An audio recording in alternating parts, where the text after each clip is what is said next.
सारण गुरु digital class में आपका एक बार पुनः स्वागत है।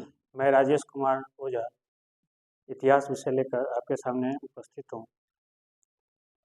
हम लोग यूरोप में राष्ट्रवाद के अंतर्गत 1830 की जुलाई क्रांति पढ़ चुके थे। क्रांति के कारण परिणाम सब हमने देखा और देखा कि 1830 के बाद पूरे यूरोप में क्रांति की श्रृंखला चल पड़ी और उस क्रांति की श्रृंखला में प्रतिक्रियावादी जो ताकतें थी कमजोर हुई, लेकिन पूरी तरह समाप्त नहीं।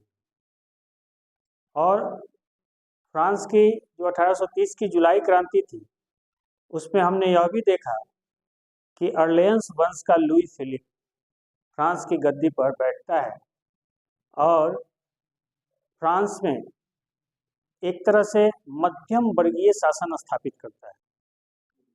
लुई फिलिप के बारे में यह कहा जाता है कि जब 1789 की क्रांति हुई थी, उस समय लुई फिलिप इंग्लैंड भाग गया था और इंग्लैंड जाकर वहाँ के संवैधानिक राजतंत्र को बहुत नज़दीक से देखा था और उसके अंदर एक उदारवादी शासन करने की प्रवृत्ति उत्पन्न हुई थी। और जब जुलाई क्रांति के बाद वो फ्रांस का शासक बनता है, तो उसी प्रक्रिया के तहत फ्रांस में अपनी शासन व्यवस्था स्थापित करने का प्रयास करता है। तब तक यूरोप की स्थिति बदलने लगी थी। औद्योगिक क्रांति इंग्लैंड से पूरब की ओर बढ़ते हुए यूरोप के मुख्य भूभागों में फैल रही थी और उस औद्योगिक क्रांति के कारण पूंजीपति वर्ग मजबूत होते जा रहे थे। उसके विपरीत श्रमिक और मजदूर वर्ग की स्थिति दयनीय होते जा रही। बेरोजगारी, जनसंख्या वृद्धि, भूखमरी की समस्या दिन प्रतिदिन बढ़ते जा रहे हैं और पूरा यूरोप जो उस समय इंग्लैंड को केंद्र बिंदु मानकर कार्यरत था, उस इंग्लैंड में भी 1845-46 में आलू अकाल पड़ा और जिसके कारण इंग्लैंड की स्थिति, आयरलैंड की स्थिति, खासतौर पर आर्थिक स्थिति दयनीय होती गई और उसका प्रभाव पूरे यूरोप पर दृष्टिगोचर होने लगा। इससे फ्रांस भी अछूता नहीं रहा और फ्रांस में भी हम देखेंगे कि 1848 आते आते एक और क्रांति का श्रीगणेश होता है। एक तरह से कहें तो फ्रांस की तीसरी क्रांति, पहली 1789, दूसरी जुलाई क्रांति 1830 और तीसरी 1848 की फ्रांसीसी क्रांति। तो हम यह देखेंगे कि 1848 की फ्रांसीसी क्रांति के बेस में बहुत सारे कारण थे। तो 1848 की फ्रांसीसी क्रांति के कारणों की अगर हम विवेचना करें तो देखेंगे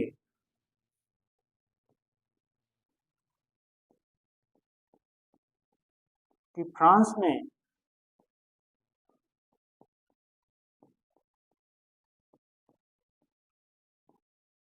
बेरोजगारी की समस्या, बेरोजगारी,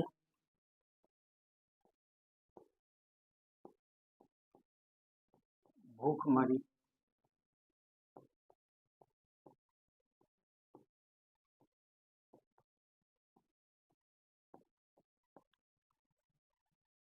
ये बेरोजगारी और भूखमरी की स्थिति क्यों उत्पन्न हो रही थी?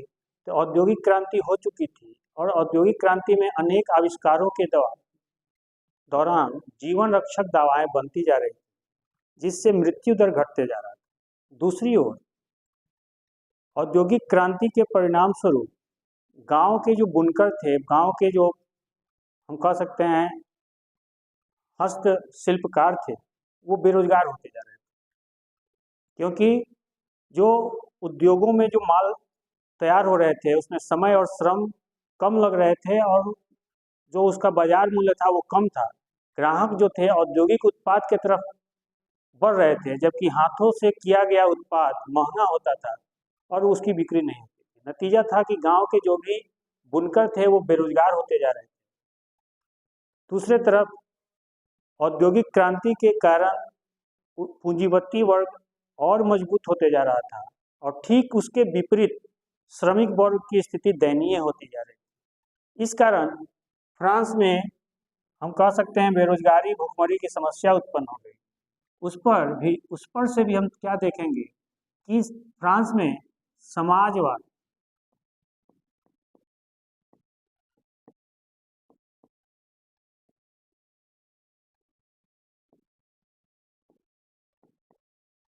समाजवादी विचारधारा का श्री गणेश हो रहा था।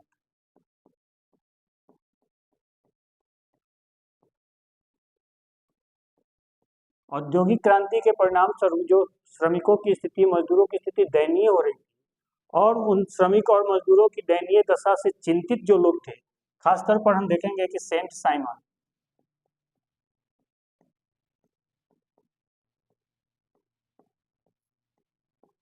फूरिये या फोरियर, ब्लाम,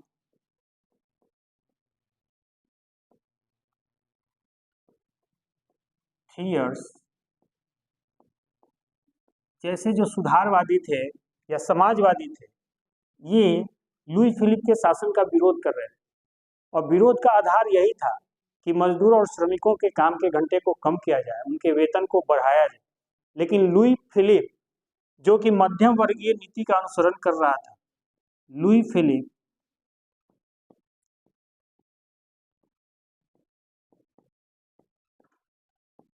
की मध्यम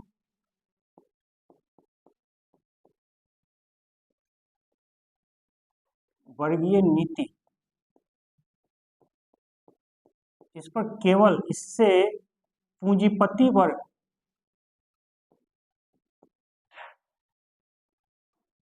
की स्थिति में दिन प्रतिदिन सुधार होते जा रहा था, वो धनी होते जा रहे थे। फ्रांस में एक नारा प्रचलित था कि लुई फिलिप की सरकार धनिकों की है, धनिकों के लिए है और धनिकों के द्वारा ही शासित होती है।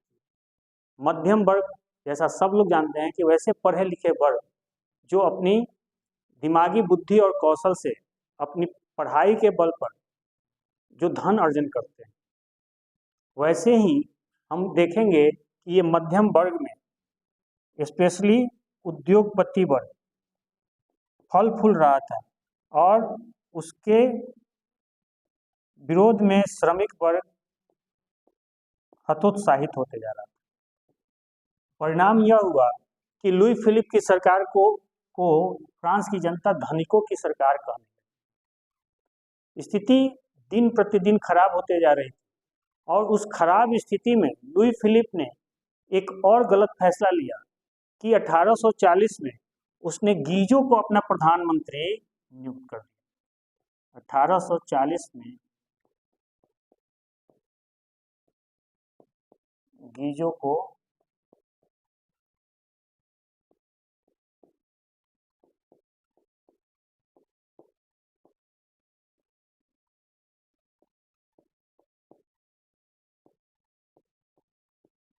और ये गीजो क्या था? एकदम प्रतिक्रियावादी शासक था।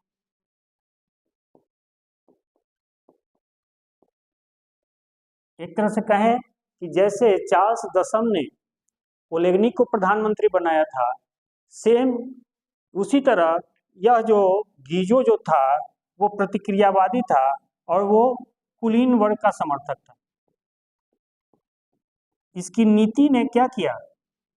फ्रांस की जनता को क्रोध की अग्नि, क्रोध की ज्वाला में झोंक दिया।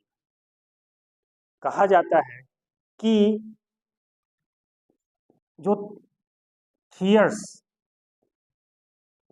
जो सुधारवादी था, थियर्स ने 22 फरवरी 1848 को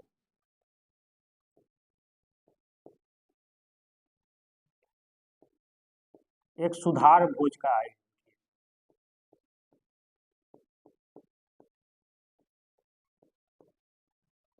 किया। ये थियर्स सुधारवादी था, यानी एक तरह से कहें तो समाजवादी था। उसने पेरिस में 22 फरवरी को एक सुधार भोज का आयोजन किया। इस भोज का यही उद्देश्य था कि पूरे फ्रांस से लोग पेरिस में एकत्रित होंगे और लुई फिलिप की नीतियों को बदलने का, गीजो को हटाने का एक मसौदा तैयार करेंगे और राजा को सुपुर्द करेंगे।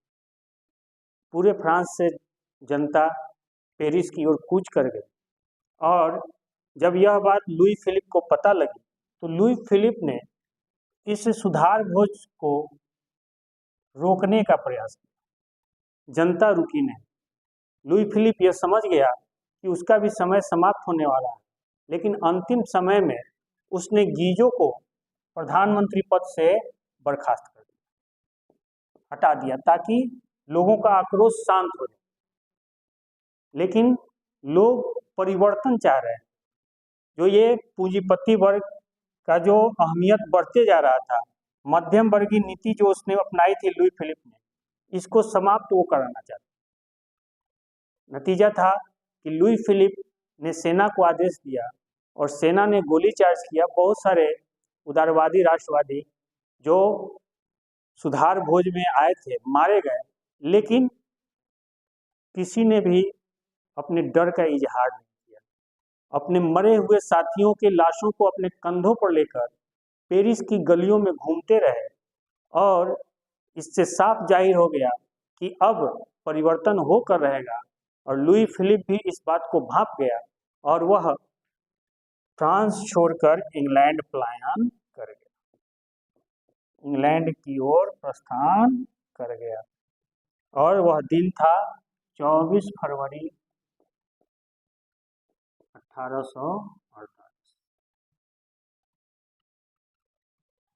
लुई फिलिप, अब आप देखिए कि 1848 के कारणों को हम ये जो थियर्स का जो महान भोज या सुधार भोज का आयोजन था, इसको तत्कालिक कारण में भी हम रख सकते हैं। तात्कालिक कारण में भी हम इसको समाहित कर सकते हैं। अगर थियर्स का ये सुधार भोज का आयोजन नहीं हुआ था और पेरिस में फ्रांस की जनता उग्र नहीं हुई रहती, गोली चार्ज नहीं हुआ रहता, गीजो को बर्खास्त नहीं किया गया रहता, तो लुई फिलिप का वास्तविक चेहरा जो वो आम पब्लिक के लिए कुछ और रखता था और अंदर से पूंजीपति वर्ग का समर्थक था, वो उजागर नहीं होता और फ्रांस की जनता उस सच्चाई से हमेशा महरूम रहती जो वो देख नहीं पा रहे। नतीजा हुआ लुई फिलिप को फ्रांस छोड़कर भागना पड़ा और 1848 की क्रांति के बाद फ्रांस में द्वितीय गणराज्य की स्थापना हुई।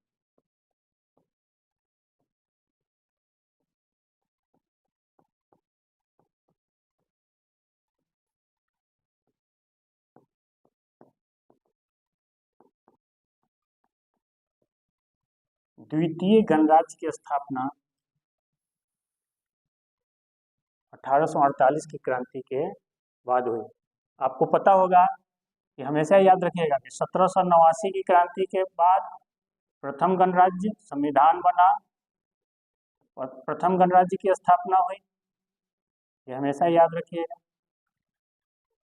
उसके बाद हम देखते हैं कि नेपोलियन का शासन, नेपोलियन का राजतंत्र स्थापित हुआ। नेपोलियन की मृत्यु के बाद हम देखेंगे कि जब मृत्यु नहीं, जब वो वाटरलू के युद्ध में पराजित हुआ 1815 के वियना सम्मेलन के बाद, हम देखते हैं कि लुई 18वां फ्रांस का सम्राट बनता है और वहाँ राजतंत्र की स्थापना होती है। उसके बाद हम क्या देखते हैं कि फिर लुई 18वां की मृत्यु के बाद चार्ल्स दसम राजा बनता है और चार्ल्स दसम जो है वो निरंकुश राजतंत्र की स्थापना फिर से करता है और 1830 की जुलाई क्रांति के बाद संवैधानिक राजतंत्र की स्थापना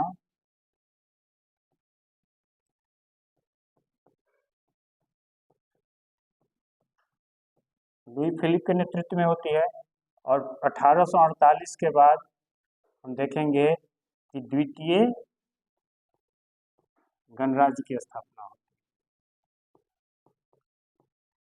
और द्वितीय गणराज्य, क्रांतिकारियों ने द्वितीय गणराज्य की स्थापना की और उस द्वितीय गणराज्य में की स्थापना के साथ हम यह भी देखते हैं कि एक अस्थायी सरकार की स्थापना हुई। यानी अब हम परिणाम में अगर देखें,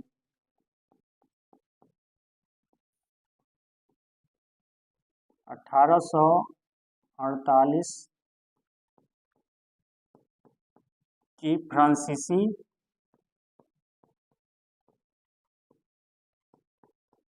क्रांति के परिणाम, तो परिणाम में क्या है, द्वितीय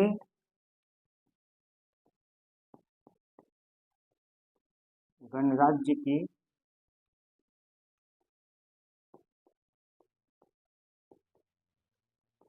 स्थापना। और इस द्वितीय गणराज्य के अंतर्गत ही एक अस्थाई सरकार बनी और इस अस्थाई सरकार ने जो 1848 की क्रांति का बेस था, जिन कारणों से 1848 की क्रांति हुई थी, उन कारणों को समाप्त करने के लिए, यानी जनता की मांगों को ध्यान में रखते हुए, इस अस्थाई सरकार ने पहला काम तो ये किया कि 21 वर्ष से ऊपर के सभी पुरुषों को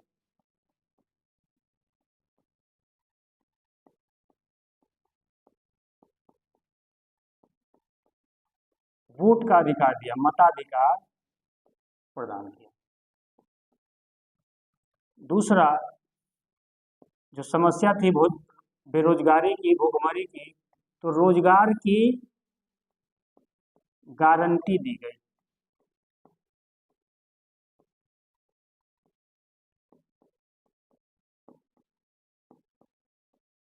तीसरी जो बात थी कि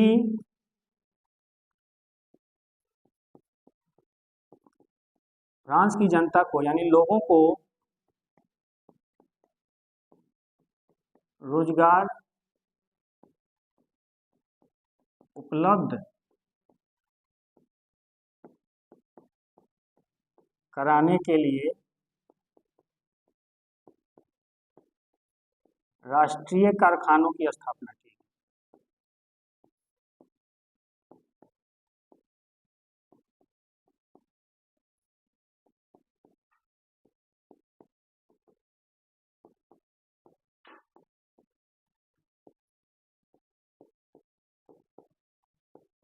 साथ में हम देखेंगे कि बेरोजगारी भत्ता भी देने का प्रावधान किया गया।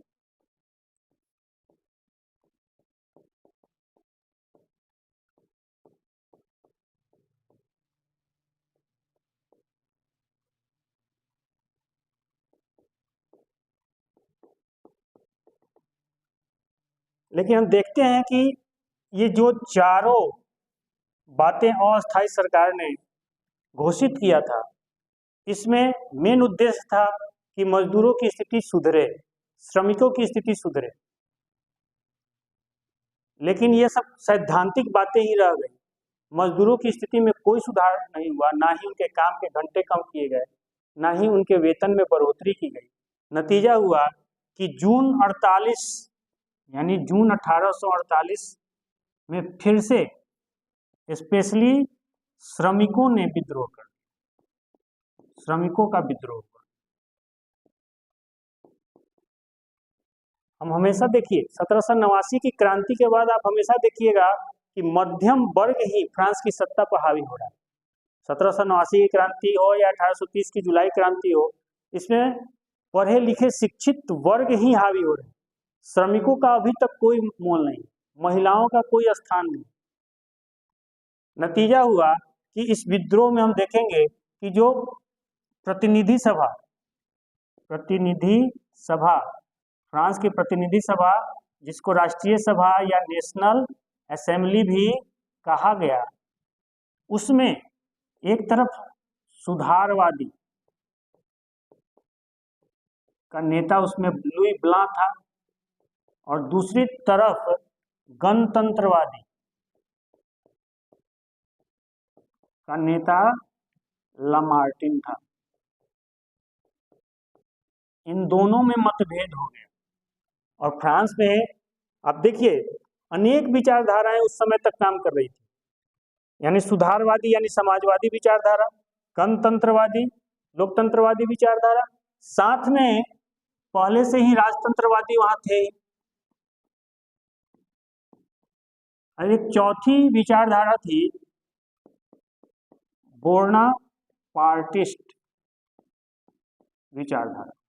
ये बोनापार्टिस्ट वही थे जो नेपोलियन बोनापार्ट के अनुयायी थे, समर्थक थे, और फ्रांस में नेपोलियन बोनापार्ट जैसे शासक की महत्ता को साबित करना चाहते थे। तो कहा जाता है कि जब सुधारवादी और गणतंत्रवादियों में डिबेट हुआ, मतभेद हुआ, उस स्थिति में द्वितीय गणराज्य का जो ये संवैधानिक बातें थी उसको रद्द करना पड़ा और फिर से द्वितीय गणराज्य का एक नया संविधान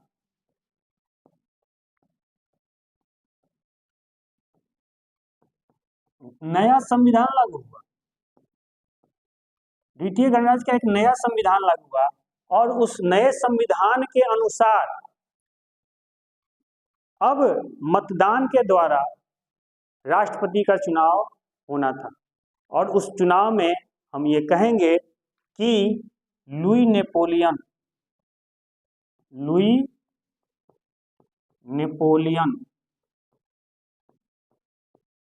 इसको नेपोलियन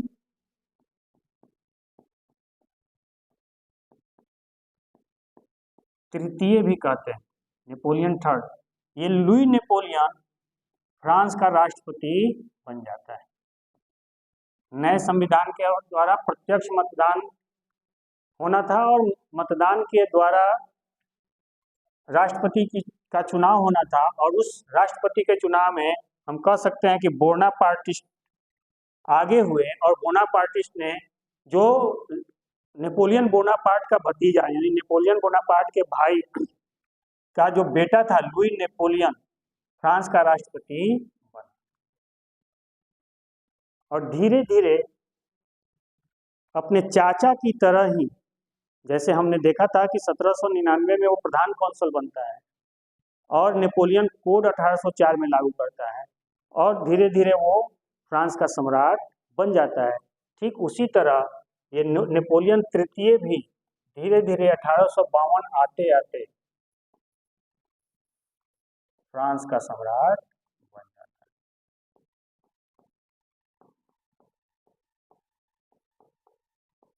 तो फ्रांस अब 1848 की क्रांति के कारण और परिणाम के रूप में देख रहे हैं कि कुछ संवैधानिक सुधार हुए और उन सुधार से जब श्रमिकों की स्थिति नहीं सुधरी तब सुधारवादी और गणतंत्रवादियों में मतभेद हुआ और उस मतभेद के परिणाम स्वरूप फिर से एक द्वितीय गणराज्य के अंतर्गत ही नए संविधान को लागू किया गया और उस नए संविधान में प्रत्यक्ष मतदान के द्वारा राष्ट्रपति का चुनाव हुआ जिसमें बोनापार्टिस्ट समर्थक जीतते हैं और लुई नेपोलियन या नेपोलियन तृतीय फ्रांस का राष्ट्रपति बनता है और धीरे धीरे वो फ्रांस की सत्ता पर काबिज होते जाता है और 1852 में वो स्वयं को राजा घोषित करता है। एक तरह से वो भी निरंकुशता की ओर बढ़ना शुरू कर देता है। अब हम देखेंगे कि इस 1848 की फ्रांसीसी क्रांति का यूरोप के अन्य देशों पर क्या प्रभाव पड़ा। 1848 की फ्रांसीसी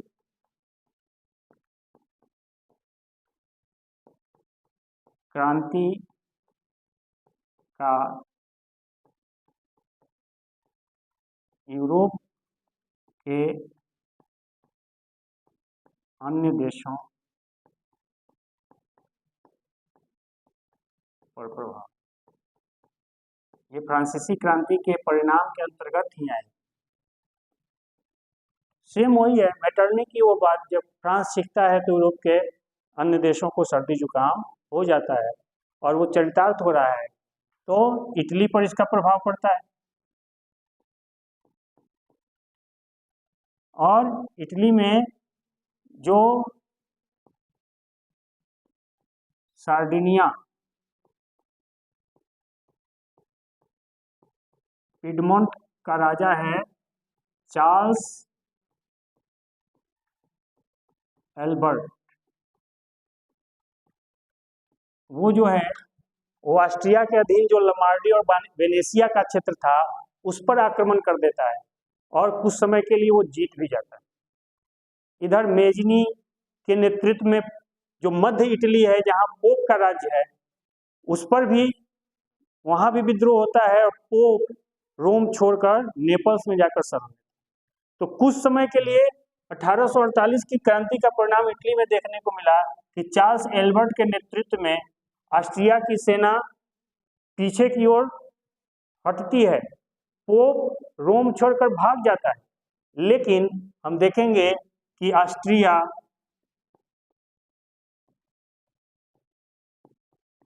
स्पेन,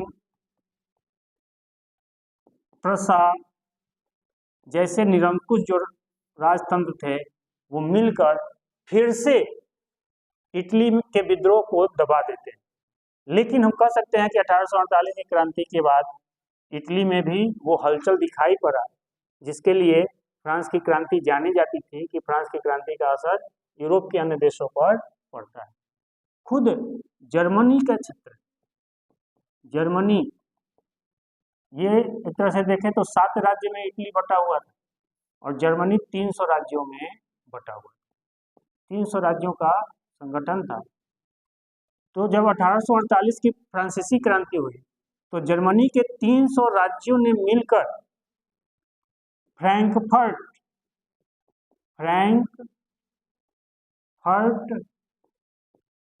सम्मेलन का आयोजन किया। कहीं कहीं आप देखिएगा कि फ्रैंकफर्ट संसद का आयोजन किया, और ये फ्रैंकफर्ट संसद का उद्देश्य ही यही था कि जर्मनी का एकीकरण किया जाए। उदारवादी राष्ट्रवादियों ने एक संविधान तैयार किया फ्रैंकफर्ट सम्मेलन में, खासतौर पर फ्रैंकफर्ट स्थान का नाम है, और वहाँ एक चर्च था, सेंट पॉल चर्च। एक संविधान का मसौदा तैयार किया उदारवादी राष्ट्रवादियों ने, और उसके अनुसार जो प्रसा का राजा था फ्रेडरिक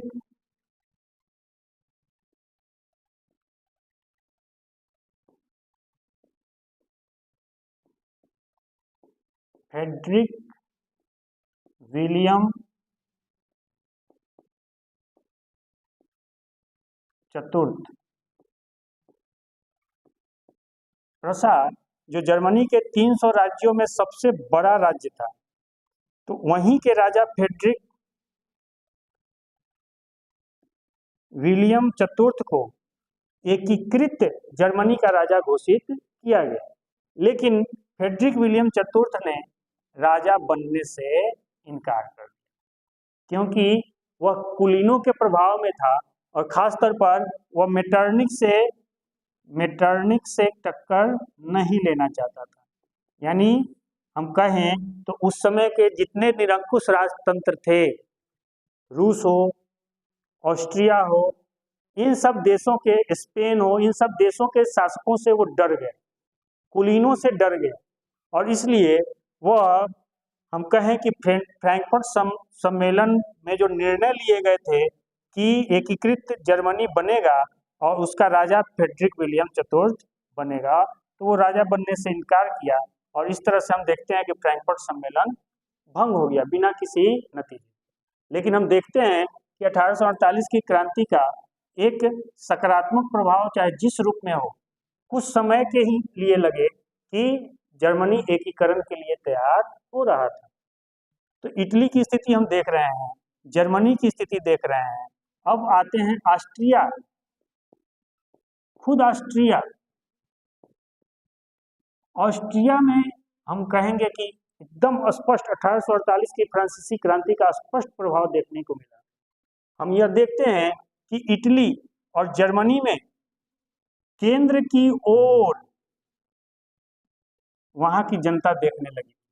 यानी आप खुद देखिए कि इटली का जो सार्डिनिया पिडमेंट राज्य था, उसके नेतृत्व में ऑस्ट्रिया के खिलाफ चार्ल्स एल्बर्ट ने युद्ध घोषित किया था। खुद जर्मनी के 300 राज्यों में प्रसा के तरफ लोग देख रहे थे, चारों तरफ से 300 राज्यों की तरफ से प्रसा, यानी केंद्र अभिमुख, केंद्र की तरफ लोग देख रहे थे। लेकिन ऑस्ट्रिया में केंद्र के विमुख सत्ता हो गई, यानी मेटरनिक की प्रतिक्रियावादी शासन को चैलेंज मिला और ऑस्ट्रिया में विद्रोह हुआ, और मेटरनिक ऑस्ट्रिया छोड़कर इंग्लैंड भाग गए। एक तरह से हम कहें तो 1848 की क्रांति का एक सकारात्मक परिणाम यह होगा कि मेटरनिक युग का अंत हो गया। यानी आप खुद देखिए कि 1799 से 1815 नेपोलियन युग था और 1815 से 1848 मेटरनिक युग का अंत। तो ऑस्ट्रिया, और जैसे ही ऑस्ट्रिया में निरंकुश सत्ता समाप्त होती है, हम देखेंगे कि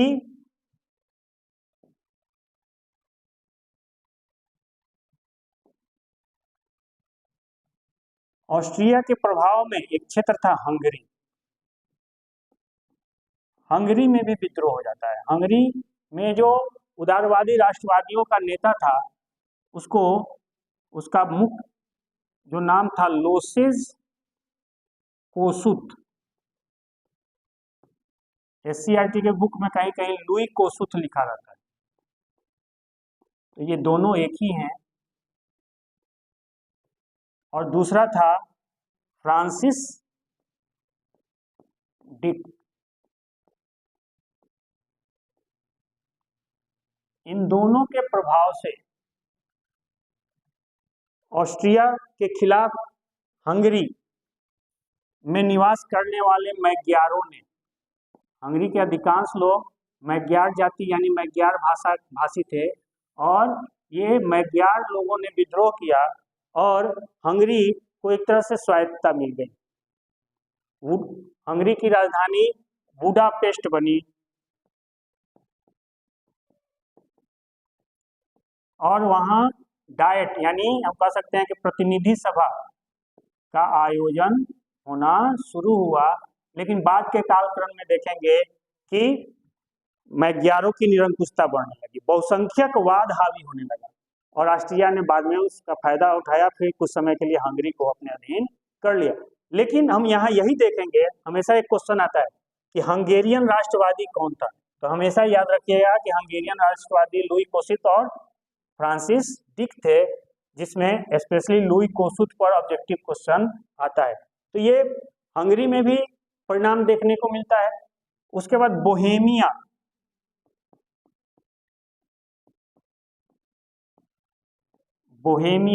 बोहेमिया वर्तमान चेक गणराज्य जो है वही क्षेत्र था। ये भी ऑस्ट्रिया के ही अधीन था। बोहेमिया का क्षेत्र भी ऑस्ट्रिया के ही अधीन था और यहाँ चेक जाति के लोगों ने विद्रोह किया। कुछ समय के लिए वहाँ स्वतंत्रता स्थापित हुई, लेकिन ऑस्ट्रिया, रूस आदि की सेनाओं ने बोहेमिया के विद्रोह को क्या किया, समाप्त कर दिया।